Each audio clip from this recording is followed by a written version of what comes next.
हमें एक जादुई दुनिया सेंटोपिया के खूबसूरत लोटस आइलैंड का सीन दिखाया जाता है, जहां इको नाम का एक एल्फ रानी के लिए एक संदेश लेकर जा रहा होता है। लोटस आइलैंड की उस गुफा में टोक्सोर नाम के एक दुष्ट मेढक को डर के कुएं में कैद करके रखा गया है, जहां कुछ गड़बड़ होने के कारण लोटस सिटी की रानी सुबा नीनो नाम के एक गार्ड से उसके बारे में पूछती है, जो इको के फादर है, लेकिन उसे भी उसके बारे में ठीक से पता नहीं होता है। अचानक पूल ऑफ फियर में कैद मेढक जादुई शील्ड को तोड़ने की कोशिश करता है। इको रानी को ढूंढते हुए वहां पहुंच जाता है और तभी वहां मौजूद जादुई रेड स्टोन अपने जगह से नीचे गिर जाती है। उसी स्टोन के पावर द्वारा टोक्सोर को कैद किया गया है। रानी सुबह समझ जाती है कि टोक्सोर रेड स्टोन को पाना चाहता है। स्टोन के गिरते ही सील हट जाती है और टोक्सोर आजाद हो जाता है। वो अपने टॉक्सिक धुएं से रानी पर वार करता है, जो ग्लिच नाम के एक गार्ड को लग जाती है। उसके धुएं में जो भी सांस लेता है वो उसका गुलाम बन जाता है, जिसे ग्राउंडलिंग कहा जाता है। धीरे धीरे सभी टॉक्सोर के वार से ग्राउंडलिंग में बदलने लग जाते हैं। गुफा में पत्थरों के गिरने से नीनो उसमें फंस जाता है। इको अपने फादर को तो टॉक्सोर से नहीं बचा पाता है, लेकिन वो रानी को टॉक्सोर से बचाकर वहां से बाहर ले जाता है। टॉक्सोर अपने सभी ग्राउंडलिंग के साथ सेंटोपिया पर हमला करने का ऐलान करता है। तभी हमें दूसरी दुनिया रियल वर्ल्ड का सीन दिखाया जाता है और हम देखते हैं कि उस बुक द्वारा टोक्सोर की बहुत धीमी आवाज आ रही होती है। हम देखते हैं कि मिया अपने दादाजी के साथ छुट्टियां मनाने के लिए अपने पुराने घर जा रही होती है। वो काफी उदास होती है, इसलिए उसके दादाजी उसे एक गाना गुनगुनाकर खुश करने की कोशिश करते हैं। तभी मिया अपने दादाजी से उस बुक द लीजेंड ऑफ सेंटोपिया के बारे में बातें करती है और हमें पता चलता है कि वो बुक और उसके हाथ में जो हरे रंग की स्टोन वाली ब्रेसलेट है, वो दोनों उसके मॉम और डैड ने उसे मरने से पहले दिया था। इसलिए मिया उस बुक और ब्रेसलेट को हमेशा अपने पास ही रखती है। अपने घर पहुंचने के बाद मिया को वहाँ एक यूनिकॉर्न का खिलौना मिलता है, जिसे लेकर वो अपने रूम में पहुंचती है, जहाँ उसे बचपन में अपने मॉम के साथ बिताए गए पल याद आते हैं, जब उसकी मॉम उसको यूनिकॉर्न और एल्फ की दुनिया सेंटोपिया की कहानी सुनाया करती थी। उसके बाद वो और उसके दादाजी घर की सफाई करते हैं और साथ ही घर में काफी मस्ती भी कर रहे होते हैं। तभी अचानक से मिया के ब्रेसलेट में लगी स्टोन चमकने लग जाती है, जिसे वो अपने दादाजी से छुपाती है। उसके दादाजी मिया को पास के एक झील में स्विमिंग करने के लिए बोलते हैं, लेकिन मिया स्टोन को छुपाते हुए अपने रूम में चली जाती है और तभी उसे बुक के द्वारा सेंटोपिया के खतरे के बारे में पता चलता है और उसे बुक के द्वारा एक ओरेकल मिलता है, जिसे भविष्यवाणी भी कहा जा सकता है। उस ओरेकल को पढ़ते ही वो वहाँ से गायब होने लग जाती है। तभी उसके दादाजी उसे देख लेते हैं। वो अपने दादाजी से कहती है कि वो चिंता ना करे, वो तुरंत वापस आ जाएगी। फिर वो वहाँ से गायब होकर मैजिकल वर्ल्ड सेंटोपिया में पहुंचती है, जहाँ वो एक एल्फ के रूप में होती है। तभी वो इको के जहाज से टकराकर उसके जहाज में जा गिरती है। दोनों एक साथ कहते हैं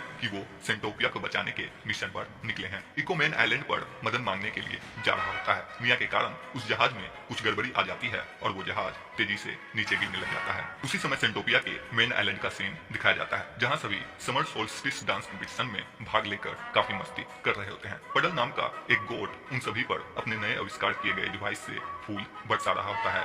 मेन आइलैंड के किंग रेनोर और क्वीन माइला सभी के साथ डांस कर मस्ती कर रहे होते हैं और पडल को और अधिक फूल बरसाने को कहते हैं। पडल के डिवाइस में कुछ गड़बड़ी आ जाती है और वो तेजी से हवा फेंकने लग जाती है, जिससे डीजे डेक उड़ने लग जाती है और पडल अपने new invention flying DJ deck का ऐलान करता है। तभी मेन आइलैंड पर इको का जहाज तेजी से लैंड करता है। सभी मिया को पहचानते हैं। ऐसा लगता है कि मिया यहाँ पहले भी आ चुकी है। मिया अपने फ्रेंड मो, यूको और यूनिकॉर्न ओंचो से मिलती है। मिया एकमात्र ऐसी एल्फ है जो यूनिकॉर्न से बातें कर सकती है। मो किंग रेनोर और क्वीन माइला का बेटा है और यूको एक बहादुर एल्फ वॉरियर है, जो मो की काफी अच्छी फ्रेंड भी होती है। किंग रेनोर इको के यूनिफॉर्म को देखकर पहचान जाते हैं कि वो लोटस आइलैंड से आया है। तभी इको सभी को टोक्सोर के आजाद हो जाने की सूचना देता है। इधर टोक्सोर डार्क मैजिक का यूज कर लोटस आइलैंड को बदलने लग जाता है। वो आसपास के सभी एल्फ्स को अपना गुलाम बना लेता है और एक खूबसूरत यूनिकॉर्न को बदलकर अपना सवारी बनाता है, जिसे वो हुक बेस कहकर पुकारता है। इधर राजमहल में इको सभी को टोक्सोर के बारे में बताता है और कहता है कि अगर हम टोक्सोर को नहीं रोकते हैं तो वो सेंटोपिया के सारे आइलैंड को बर्बाद कर देगा। रानी एक लेडी एल्फ के बारे में बताती है कि पिछली बार उसी ने टोक्सोर को रोका था, जिसके कारण उसे द हीरो ऑफ सेंटोपिया के नाम से जाना जाता है। लेकिन वो बहुत पहले ही इस वर्ल्ड को छोड़कर जा चुकी है और मिया का यहाँ संकट के समय आना एक संयोग नहीं हो सकता है। जरूर इसके पीछे कोई कारण है।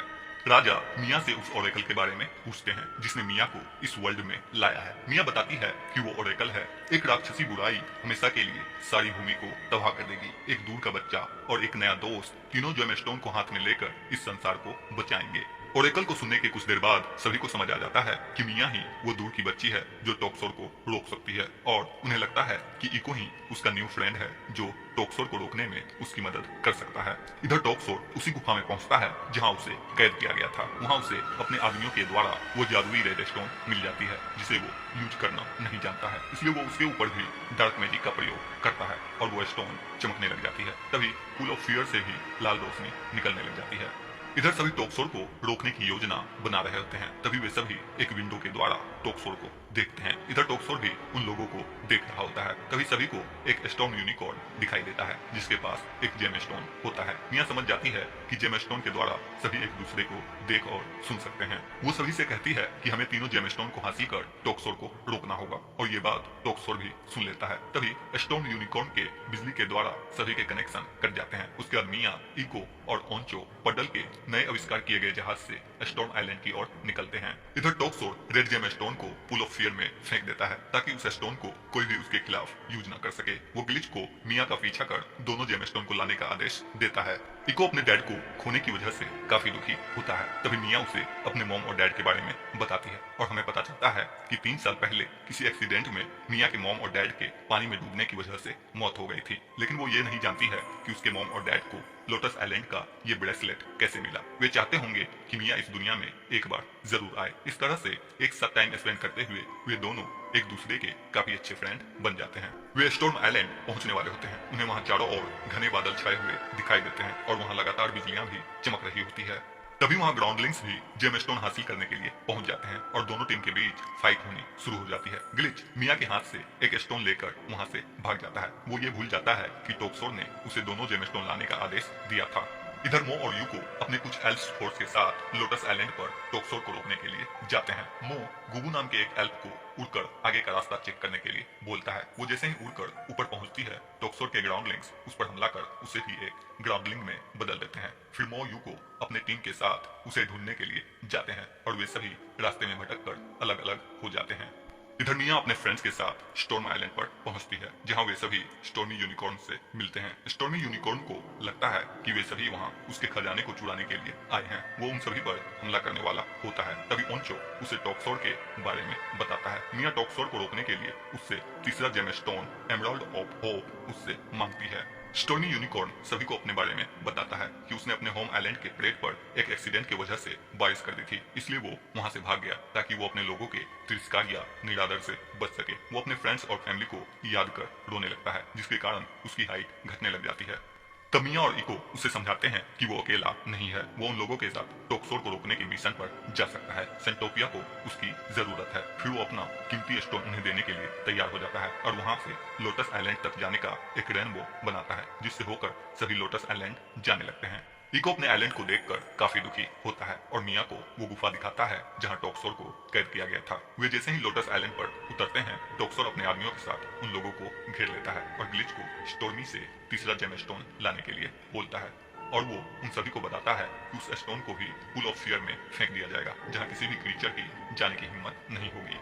उन दोनों टीम के बीच फाइट होनी शुरू हो जाती है। ग्राउंडलिंग्स स्टोर्मी से तीसरा जेम स्टोन ले लेते हैं। इको ग्राउंडलिंग्स से वो स्टोन वापस लेकर वहां से भागने लगता है, लेकिन तभी ग्लिच उस पर हमला कर उसे भी एक ग्राउंडलिंग में बदल देता है। फिर इको ना चाहते हुए भी वो स्टोन टोक्सोर को सौंप देता है। तभी मो और यूको वहां पहुंचकर उन सभी को बचाकर वहां से भाग जाते हैं। उनके साथ लोटस आइलैंड की रानी भी होती है जो सभी को लोटस सिटी में ले जाती है। इधर टोक्सोर तीनों स्टोन को कुएं में फेंकने के बाद काफी खुश हो जाता है कि अब उसे रोकने वाला कोई नहीं है। उसके बाद वो लोटस क्वीन और सभी बचे हुए एल्फ्स को अपना गुलाम बनाने के लिए निकलता है। उस गुफा में हम इको को भी देखते हैं जिसका सेंस अभी भी थोड़ा बहुत काम कर रहा होता है। वो इन सब से काफी दुखी होता है। इधर लोटस सिटी में मिया लोटस आइलैंड को बचाने में असफल रहने के कारण काफी उदास हो जाती है। रानी उसे ओरेकल पर विश्वास करने के लिए बोलती है। वो मो और योको को लोटस सिटी की सुरक्षा करने का आदेश देती है और मिया को अपने साथ अंदर राजभवन में ले जाती है। यूको पडल को कुछ बनाने के लिए कहती है ताकि ग्राउंडलिंग्स को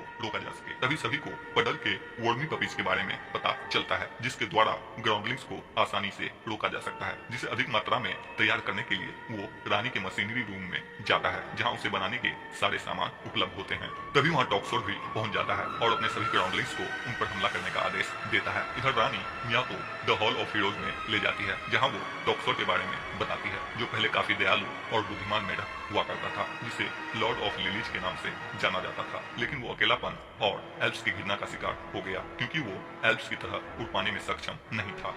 फिर रानी मिया को द हीरो ऑफ सेंटोपिया के बारे में बताती है, जिसके हाथ में सेम वही ब्रेसलेट होता है जो मिया के पास है, जिसे रानी ने उसके लिए बनाया था। और तभी मिया को पता चलता है कि वो उसकी माँ थी। रानी उससे कहती है कि तुम ही वो फार अवे चाइल्ड हो जो सेंटोपिया को टॉक्सोर से बचा सकती हो। रानी मिया को पुल ऑफ फियर तक पहुंचने के लिए एक शॉर्टकट रास्ता बताती है, जिससे होकर मिया बाहर जाती है और ग्राउंडलिंग्स से बचकर वहां से निकल जाती है। इधर पडल भी 500 वर्मी पपेज बना चुका होता है। उसके बाद वे सभी उससे वार कर सभी ग्राउंडलिंग्स को लोटस सिटी से नीचे गिराने लग जाते हैं, जिसे देखकर टॉक्सोर हैरान हो जाता है। फिर टॉक्सोर उसी का इस्तेमाल कर आगे बढ़ने लग जाता है।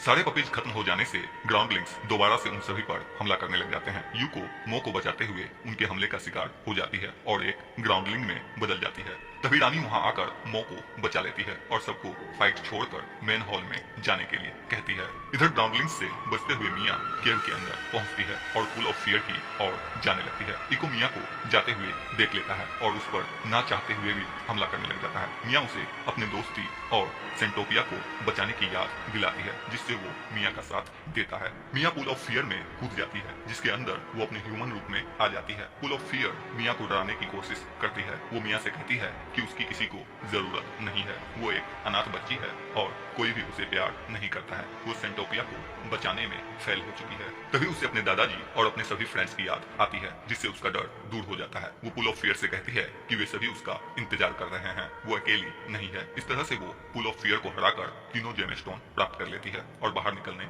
लगती है, लेकिन वो ऊपर नहीं जा पाती है। तभी इको आकर उसे वहां से बाहर निकालता है। मिया इको को अपने साथ लेकर वहां से बाहर निकलना चाहती है, लेकिन वो ऐसा नहीं कर पाती है। नीचे आते ही ग्राउंडलिंग्स को मिया के बारे में पता चल जाता है और वे उसे पकड़ने की कोशिश करते हैं। तभी उसे बचाने के लिए स्टोर्मी वहां आ जाता है और उन ग्राउंडलिंग्स पर हमला कर उन दोनों को बचा लेता है। स्टोर्मी बताता है कि एक जादुई झील से पानी पीने के कारण वो दोबारा से पहले जैसा हो गया। फिर मिया और इको उसके साथ लोटस सिटी में पहुंचते हैं, जहाँ टॉक्सोर ने सभी को बंदी बना लिया होता है।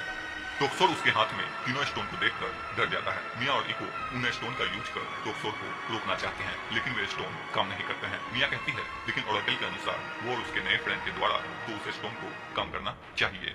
फिर टॉक्सोर मिया से ये कहकर मजाक उड़ाता है कि जब वो उसे ग्राउंडलिंग्स में बदल देगा तब सिर्फ एक वही उसका फ्रेंड होगा जिसकी उसे जरूरत होगी। और तभी मिया को ओरेकल के बारे में समझ आता है और वो टॉक्सोर को अपना फ्रेंड बनाने के लिए आगे बढ़ती है। और तभी उन तीनों जेमस्टोन के मैजिकल पावर द्वारा वहाँ एक चमकीला गोल घेरा बनता है, जिससे टॉक्सोर बाहर निकलने की कोशिश करता है, लेकिन वो बाहर नहीं निकल पाता है। मिया उसे फ्रेंडशिप को अपनाने के लिए कहती है ताकि वो कभी भी अकेलापन महसूस ना कर सके। वो उससे कहती है कि वो सबको अपना फ्रेंड बनाकर फिर से पहले की तरह खुश रह सकता है। खुश रहने की बात सुनते ही वो मिया की दोस्ती को एक्सेप्ट करता है और उसे अच्छा फील होने लग जाता है। धीरे धीरे उसके अंदर की सारी बुराइयां खत्म होने लग जाती है, जिससे उसके द्वारा बदले गए सभी एल्व्स, जीव और पेड़ पौधे बदलकर पहले जैसे हो जाते हैं। टॉक्सोर के अंदर की सारी बुराइयां खत्म होने से वो भी पहले जैसा गुलाबी फ्रॉग में बदल जाता है। तभी इको को पता चलता है कि उसके डैड मरे नहीं होते हैं, वो भी एक ग्राउंडलिंग में बदल गए थे जो अब अपने रूप में वापस आ चुके हैं। इको अपने डैड को वापस पाकर काफी खुश हो जाता है। उसके बाद सभी देखते हैं कि वे स्टोन टुकड़ों में बच गए हैं, जिसके कारण अब मिया अपने वर्ल्ड में वापस नहीं जा सकती है। वो इससे थोड़ा दुखी हो जाती है। तभी रानी वहां आकर मिया को न्यू हीरो ऑफ सेंटोपिया कहकर पुकारती है। सभी एल्व्स वहां पहुंचकर एक साथ खुशियां मनाते हैं। टॉक्सोर को अकेला देखकर ग्लीची उसके पास आता है। फिर टॉक्सोर और ग्लीची एक साथ डांस करते हैं। मिया के सभी फ्रेंड्स मिया को वहीं एक साथ रहने के लिए कहते हैं, लेकिन पडल मिया को वापस भेजने का रास्ता ढूंढ लेता है। वो स्टोर्मी को रुलाकर उसके आंसू को एक सिंपल स्टोन में कैद कर देता है और वो स्टोन मिया को दे देता है और उससे कहता है कि इसमें इतनी शक्ति है कि वो